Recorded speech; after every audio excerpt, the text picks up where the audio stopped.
It's Two on the Aisle with me, Charles Gross, and Leslie Hoban Blake. Tonight, reviews of Mice and Men, Hedwig and the Angry Inch, Act 1, and Lady Day. Ladies and gentlemen, welcome to Two on the Aisle. Good evening, Leslie. How are you tonight? Oh, fine. Thank you, Charlie. It's finally getting a little bit springy. Ah, yes, yes. Spring is here, and so summer theater is on the way. But we're still finishing up the season, so We're still working on last year. Not quite, yeah. Well, there are a lot of good shows that have come out. All shoved together, as we've said before. And one of them is of Mice and Men. Now, the big news about this is, of course, James Franco is starring in the show. But the interesting thing is, and he has the star power and he has the chops to pull this off, and he does beautifully. But the nice thing about this production is not just that Chris O'Dowd as Lenny is equally excellent and equally commanding and equally present on the stage, but that this whole show is almost, and I say almost, an ensemble at times. I agree with you. Now, because you have such wonderful supporting actors, and each of them have their scenes and their time, especially Jim Norton as an elderly man. These are Franco and O'Dowd play these two friends, basically. They're farm workers. They're migrating toward their next job. Franco's character, George, kind of takes care of the other one, Lenny. Lenny is big. He is strong. He is a very gentle soul, but he is not very smart, and he is, I guess, careless, for lack of a better word, or he literally doesn't know his own strength. So and as such, he's dangerous. Very, yeah. He'll pick up a small animal like a mouse or even a puppy, and he'll strangle them. Not because of any malice. He's just trying to hold them. He's trying to love them, but they end up. And this is the 30s, and it's the Depression, and it's the Dust Bowl, and so. Well, this is John Steinbeck, who also right. wrote Grapes of Wrath. So this is going to be very depressing at times. Because it's the Depression, of course. Well, yes, and. There's some wonderful other actors as well. There's Ron Cephas Jones playing the black hand who has to live by himself. Right. They won't even allow him to live together. And they did a wonderful job of making his little tent look different. Well, it's more of a hut, I think. Well, whatever it is, a hut, a tent. He's got books in it. He's got it really fixed up beautifully, whereas everybody else's is just bare minimum. And also the aforementioned Jim Norton as Candy. He's an elderly man who's forced to shoot his dog, the one true friend he has. And he is hoping to team up with Lenny and George. Lenny and George have this dream. How real it is, we're not sure. Sometimes it seems very real, and then maybe not. Tell them about the rabbits, George. But they're going to have, we're going to have a small farm of their own, and that's their dream. And Candy has some money put away, so it may actually happen.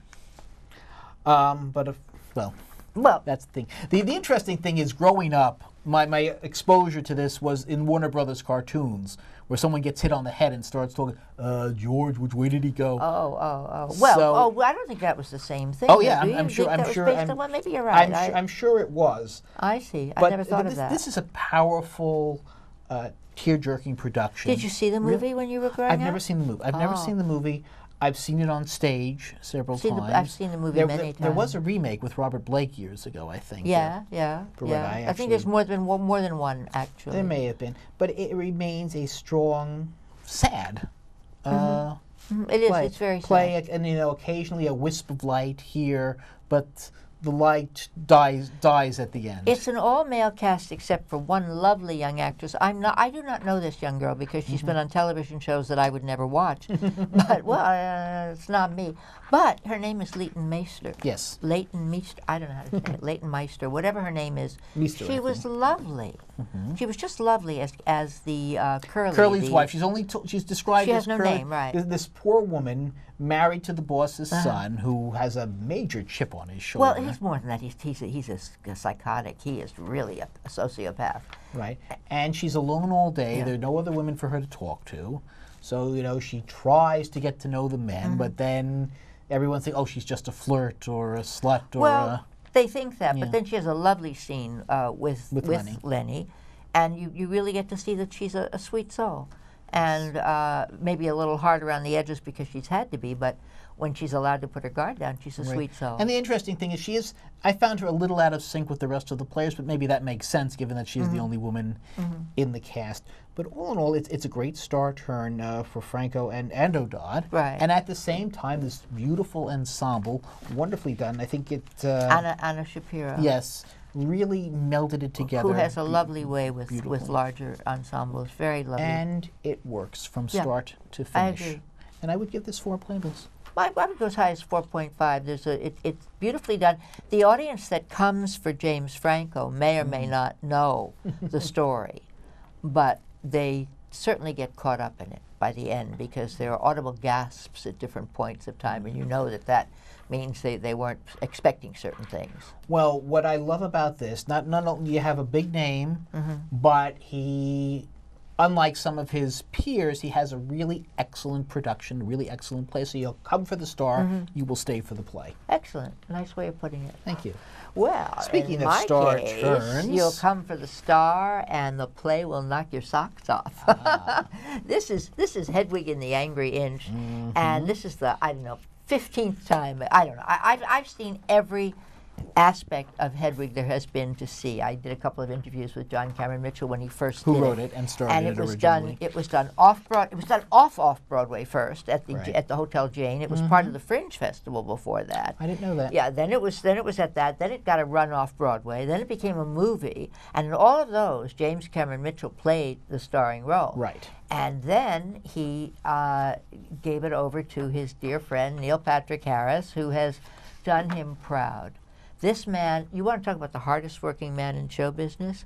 we said that about Englehart, the genie in Aladdin. Yes. Neil Patrick Harris, I don't know how he doesn't lose 5 pounds in just sweating alone for every night on the show. But it doesn't matter because he has the most gorgeous figure. He comes out playing. He is. Okay, I got to read this. I don't want to get this wrong. He said he is the most internationally ignored song stylist. Barely standing before you, he says.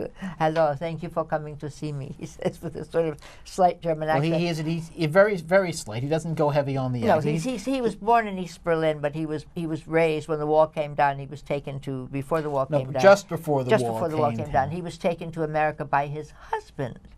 And the way that worked out is that his husband, who was an American Army sergeant, kept saying, the only way I can get you to go is if you'll have this slight adjustment surgically so that I can bring you in as my wife. And the angry inch is the botched part of the operation. And I'll leave it You really there. want to cross your legs when they get to that part. Well, you do. I don't. It doesn't matter to me. Yeah.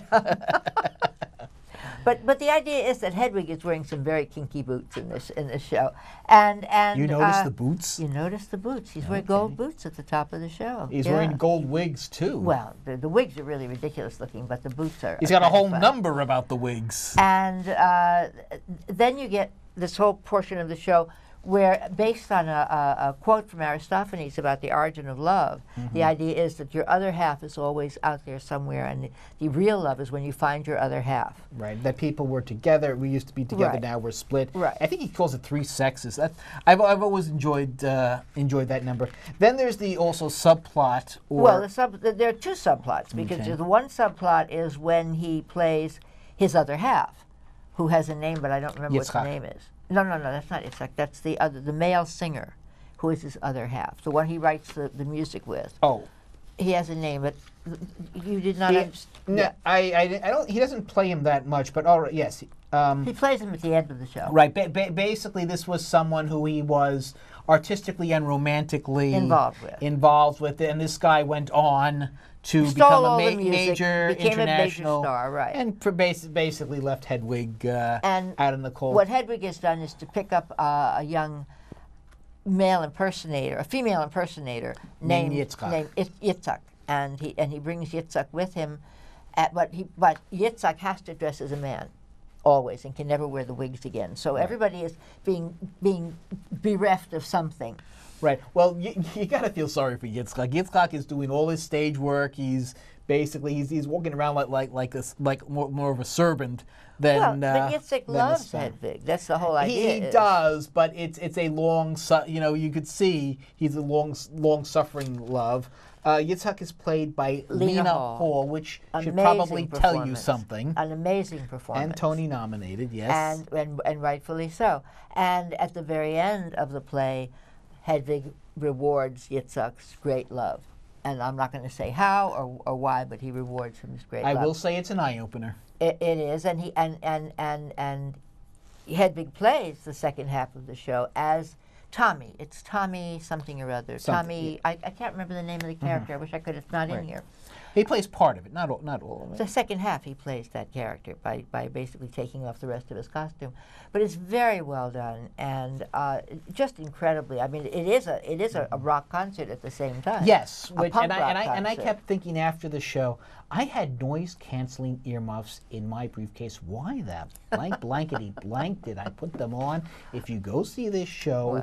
Well, put something in your ears. When they did it off Broadway, they gave you earplugs. Yes. Well, when I went to say Here Lies Love off Broadway, they gave me earplugs also because they could see I was sticking my fingers in my ears. And when I went to see Janis Joplin, I actually wore them because I was right next to the speaker. And I think, the show works. I really can't explain why. Because it's great. I guess. I mean, I saw the original off-Broadway, too. Like it better or worse or the same? I'd say about the same. This is obviously a more elaborate production. No. Oh, yes. Come on, with the way they have the lights during the Three Sexes number. Yes, this is certainly more elaborate. One thing I couldn't help noticing, Neil Patrick Harris, who last year at the Tonys exchanged tongues with Sandy and the dog, seems to be on this spree. He looks the stage. He looks a member of the audience. I think he looks a guitar. Yes. He looks someone's glasses. I said in a tweet that he licked the AMC gremlin that's on the stage. I'm not so sure he does that, but perhaps he has a tongue guard. Maybe. In any case, or they really clean that stage. I doubt it. That stage is filthy. You can see. I was close enough to see. What do you think this deserves playbill-wise? Playbill-wise, I'd go to 3.5. I enjoy the show, but it's never drawn me the way it's obviously drawn you. I would give it a 6 really, if we went that I wouldn't go anywhere near that. It is, without doubt, one of my all-time favorite shows this season, really. Very high marks for me. Again, did enjoy it, did like the cast.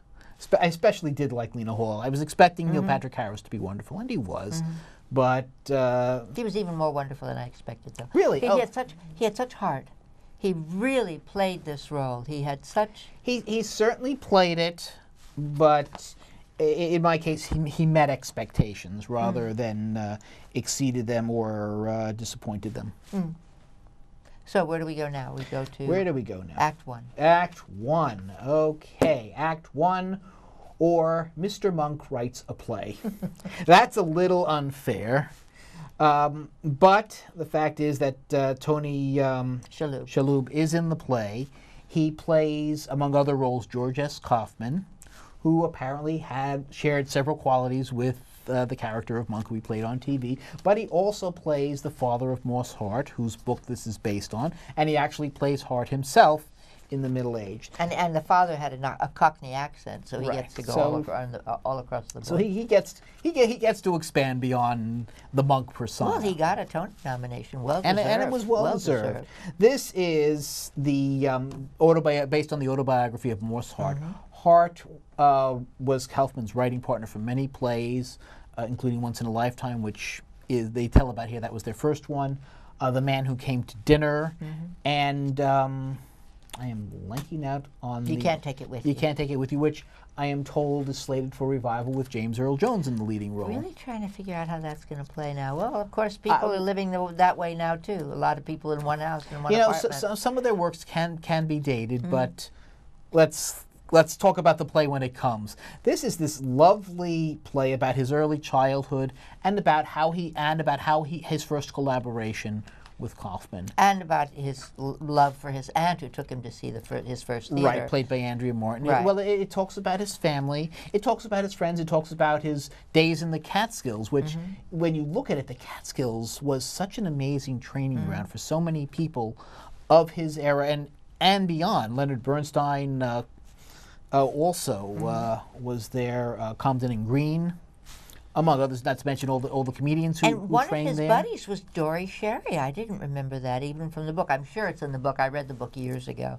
Did you remember that Dory Sherry was one of his friends? Having never read the book, I can't say I remember anything about okay. it. So this was coming to me. But you know who Dory Sherry was? He was a famous film producer. Right. He produced, among other things, I believe, the man. Guess Who's Coming to Dinner? I think. No, that was Stanley Kramer. Dory Sherry was the guy before Stanley Kramer who did socially aware movies. I'll come up with one of them. But getting back to the play. Well, he's in the play. Well, the character. Yeah, okay. Yes, thank you. It's just this lovely Valentine to the theater world as it was not quite 100 years ago. Wow. And I can believe it's that long ago, right? you enjoy the process. I loved watching the collaborative process between Kaufman and Hart, and how the play seemed doomed to failure, and how they finally pull it off. I'm kind of sorry the story ends there. Hart, in addition to being a wonderful writer, directed the original My Fair Lady. I know. And he directed Camelot. If it was the last thing he did before he died. And I would have loved to see that story. Well, but this stops before he even meets Kitty Carlisle, who becomes Kitty Carlisle Hart. I mean, it's a very specific time frame, and probably was going to have an act 2 to follow, one would think, and then but he died in his early 50s, was it? Late 40s, early 50s? I think it was in his 50s. Well, his son wrote, he went on to have 2 children, a boy and a girl. This was before he died.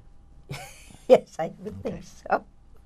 But the other person who played 3, I'm not going to go there. The other everybody doubled at least. But Andrea Martin also played 3 roles. She played his agent and his aunt. The aunt is a wonderful role. And Andrea Martin is really on a roll. And she played Kaufman's wife. Kaufman's wife, that's correct. So and they were all very, very different. So everybody in this cast is very busy. I think except for Faustus Santino, who only plays Moss Hart. Well, there are 3 Morse Harts. Well, yes, but there's him as a boy. There's him, the middle-aged Hart looking back, also played by Tony Shalhoub, and Santino Fontana, who plays Moss Prime, for lack of a better, and does it beautifully.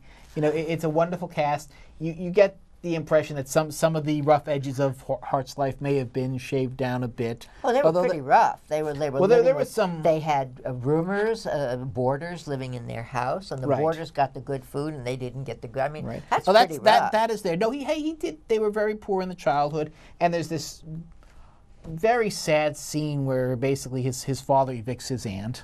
Yeah. But you're not sure who to feel sorry for at that point, Anyway, what would you give? Feel sorry for Hart. Yeah, right. What would you give this? 3.75. I'd give it 4. Possibly 4. I'd give it 4. And I thought the set was wonderful. It was a revolving set, so that you went from poverty to Broadway to Kaufman's house, which was Upper East Side, and right. And you had all that. Well, Kaufman was already a prestige writer. Yeah. But I'm just saying that was what the set did. The set took you to those different places. So the interesting thing is Kaufman had a reputation for being a very scary character. You don't really see that as much. Not scary that way. Maybe intimidating. Intimidating and oddball. He was a real oddball, and you certainly get to see that. I mean, he lies down on the floor to work, and he won't shake hands, and not that that's that odd anymore. But I mean, especially not if you're a Monk fan. Well, he shakes your hand, then he goes and washes it just like. Yes, or not if you're a what's that? But I'll go with one very quick story about I don't Kaufman. think we have time for one, actually. All right. Then I'm sorry, let's but continue. we got okay. Let's continue. Well, mine is Lady Day at the Emerson Bar and Grill, another revival. So tonight we've talked about. Well, a semi-revival. It was off Broadway earlier this year and kind of moved. No, that was not the same play. Oh, it was not at all. Oh, okay. No. It's a revival of a play that was done in '89 off Broadway. And I saw it once before. But I'm just thinking we have 3 revivals and only 1 new play tonight. This is Of Mice and Men is a revival, Hedwig is the revival, and Lady Day at the Emerson Bar and Grill. And Lady Day was originally played by Lynette McKee, and then it was played by Estepatha Murkison. Two very different kinds of ladies. But this one is played by the incomparable, the impeccable Audra McDonald. And they've done a very smart thing. They've taken her out of the singing, even though this is a play where she plays Billie Holiday at the very end of her life, and she's at the Emerson Bar and Grill in Philadelphia, which she actually played. And this was 4 months before she died, in point of fact.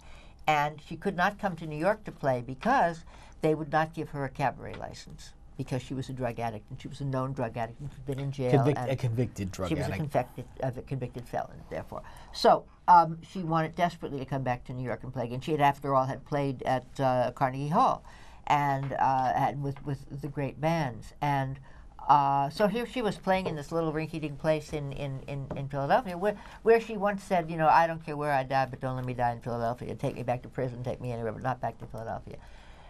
Audra McDonald, whom we've always known as just the most incredible soprano, has actually forgive me, but I'm going to say something. She is playing the same thing that she played when she played Bess, but she's not playing it as a soprano. She's brought her range down to mezzo. She's brought her range down to... You know what she sounds like? She sounds like a scratched 78 RPM record without the scratches. Billie Holiday. But I mean, she's really doing an incredible impression of. Well, except when she comes out, because when she comes out on stage, instead of looking like a very sick Billie Holiday, she looks like a very healthy Audra McDonald. She could come out like that and do a concert as Audra McDonald. The problem is what she does with is that outfit. Yeah, but she drinks as she goes. She loses a glove, and you see the track marks. I mean, it happens a little bit at a time. She falls apart by the end of the evening, but at the beginning of the evening, she's in decent shape. Mm-hmm. And it's true. She's much healthier than Billie Holiday was at that time of her life. But and a lot younger. The point that I was trying to make was when she did her Bess in Porgy and Bess, this is not a dissimilar character, but she was a soprano in Bess. And here she brings her range down to a mezzo or below, and she sings in Billie Holiday's key. Which is then when you realize that, oh, this is not Audra McDonald giving the concert. It is Billie Holiday. Billie Holiday.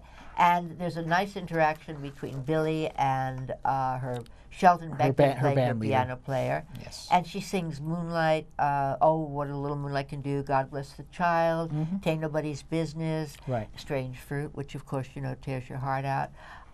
And they did a wonderful, smart thing. Rather than put her in the same category with Sutton Foster and Kelly O'Hara and Anita Menzel, she is in the actress category because they're calling this a play with music. I think that's unfair. She sings 2/3, if not 3/4 of this. Right. But it's... Here's my take on it. But it's smart because she's going to win. Well, maybe she will. Well... You know, she's kind of the Meryl Streep of Tony Awards. Absolutely. But I wasn't overly... I liked her performance. I wasn't overly impressed with this play. I am not a fan of Billie Holiday's. I was totally unfamiliar with any of the music with the exception of one song. Really? Oh, well, see, I'm a fan. And you know what? I came away from this play not caring at all about her. It did not draw me in. All right, we have some footage. Let's take a quick look at Lady Day at the Ooh, what a little moonlight can do. Wait a while till little moonbeam comes peeping through. You get bored, you can't resist him, and all you say when you have kissed him is ooh, what a little moonlight can do. See, all I ever wanted was a beautiful home and some kids. I love kids, and I never had any. Not one. Like the wind that shakes the bough, he moves me with a smile. It was spring. It was spring of 1957, and I done sung all night at some little club outside my old hometown, Baltimore, and there's some horse's butt tell me he not paying me nothing because I didn't sing God Bless the Child. And I didn't because of my mom, see? Do you know I wrote that damn song for her? And that night just happened to be the same date as the day she died, and I flat-ass couldn't sing it. God bless the child that's got his own. That's got his own. He just don't worry about nothing, 'cause he's got his own. Yes, he's got his own.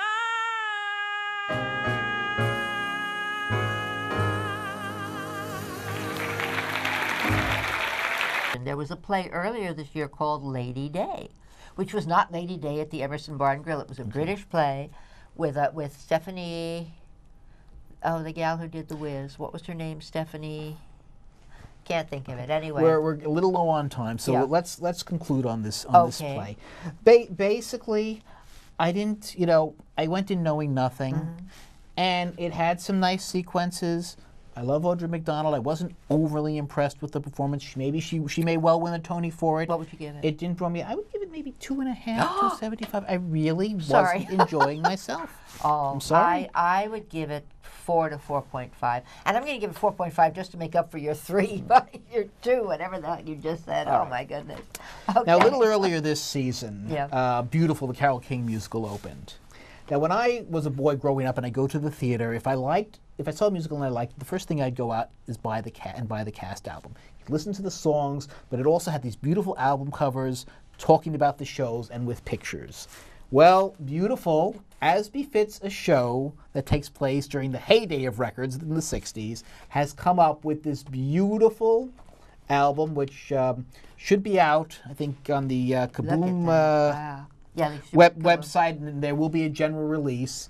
Just harking back to the old days, it's a double album set, 2 records, and it is certainly beautiful. And it was just, when I received this, I said, oh, wow. And I rushed, and I got a CD too, but I put the CD aside, rushed right to my turntable, and put this on. You already played it? I have already played it, I have to get to my turntable to play this. This is actually my copy, and I'm Yes. going to make darn sure I get it back before I leave. promise, here, I will give it to you now. Okay. But it is, So- this was, this is a beautiful show. I'm happy to put it up and show it again. But, this young lady and the other young lady who played Janis Joplin are the only 2 actresses up against 3 major, female leads. Idina Menzel, Sutton Foster. And we just said, and Kelly O'Hara. Kelly O'Hara. Right. So, I would like to see one of those nice new girls win one of the awards. And maybe they will. For a change. Anyway, and so talked about some wonderful shows tonight. Beautiful, by the way, we both consider this the best jukebox musical since Jersey Boys. Absolutely. So that's something to consider seeing. And when you do go and see a show like that, look for Leslie and me, us too. On the aisle.